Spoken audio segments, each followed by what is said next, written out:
An incredible 47-ball century from new standing captain Adam Gilchrist took Middlesex to their first Friends Provident T20 win as they beat Kent by 6 wickets in Canterbury.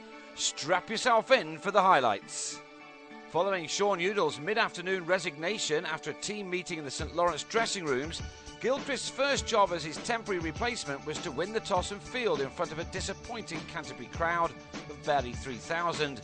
They did witness Joe Denley make a good start. Gilchrist's first moment of joy came with the final ball of the second over, Rob Key feathering a catch to him for one off Pedro Collins. Denley and Martin van Jaarsveld then joined forces to add 70 for the second wicket inside 8 overs, taking full advantage of a short boundary on the lime tree side of the ground. It was to be peppered throughout the evening.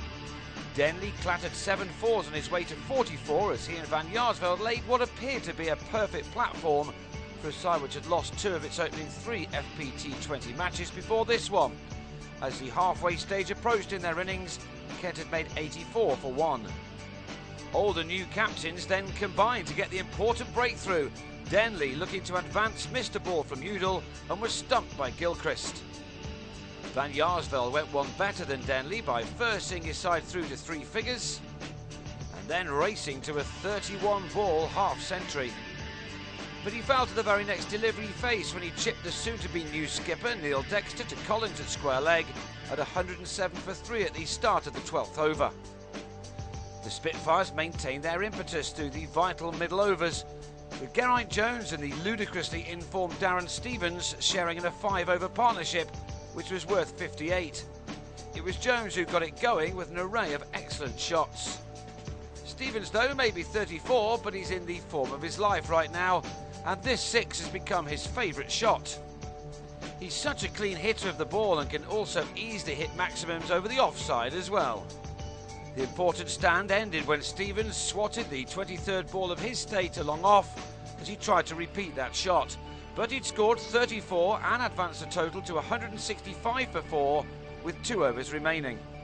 Azhar Mahmood then lost his leg stump when heaving across the line, but Jones was still there to hit the 3rd 6 of the innings to go along with 21 fours.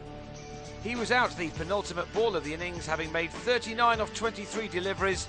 He was leg before to Collins, who finished with figures of 3 for 38.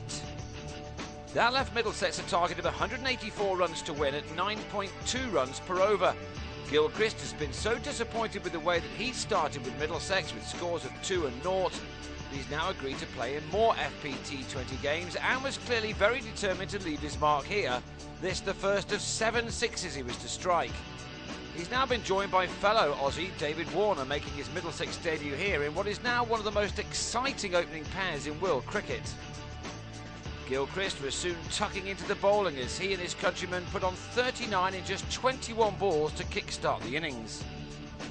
Warner had made 17 when he didn't get enough on a flick off Mahmood and was caught by Matt Coles. Gilchrist then teamed up with former Kent favourite Neil Dexter, who had a big day in his life after being told of his new captaincy role after Gilchrist leaves earlier in the day. For now it was Gilchrist playing all of the shots though, as he gave his side the perfect start. A well-placed cut shot brought up his 50, incredibly made off only 22 balls, one of the fastest in the game. Such a brilliant innings can only affect the batsman at the other end, and Dexter, who's certainly no slouch with the bat, started to tuck into the bowling of James Treadwell, striking him for these 2 sixes in the same over. Indeed, sixes were coming thick and fast as the pair began to bat their hosts out of contention. Their stunning second wicket stand was to be worth 104 runs in only 9 overs. Both batsmen making the most of that short boundary, taking on the spinners with ease as they just hit 6 after 6 to make a nonsense of the amount that Kent scored in their innings. Gilchrist was repaying all the faith that Middlesex have in him with his extraordinary innings.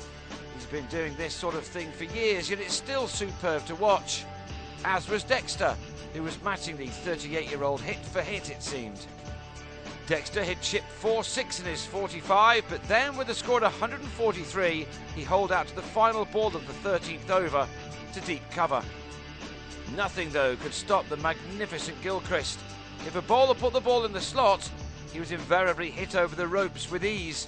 2 more maximums followed off this over from Cook, who went for 48 in his 4 overs. But this was the moment to savour, as Gilchrist scampered back for a second run to take him from 98 to an astonishing 100, made from only 47 balls and including 9 fours and 7 sixes. He'd only been batting for 64 minutes.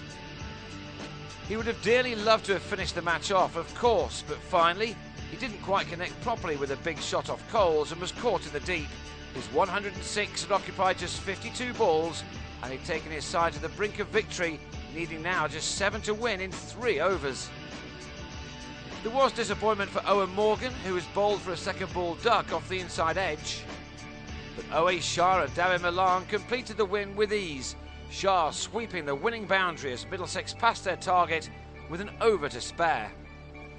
It was an unforgettable day for the famous county, and especially for their new captain Adam Gilchrist.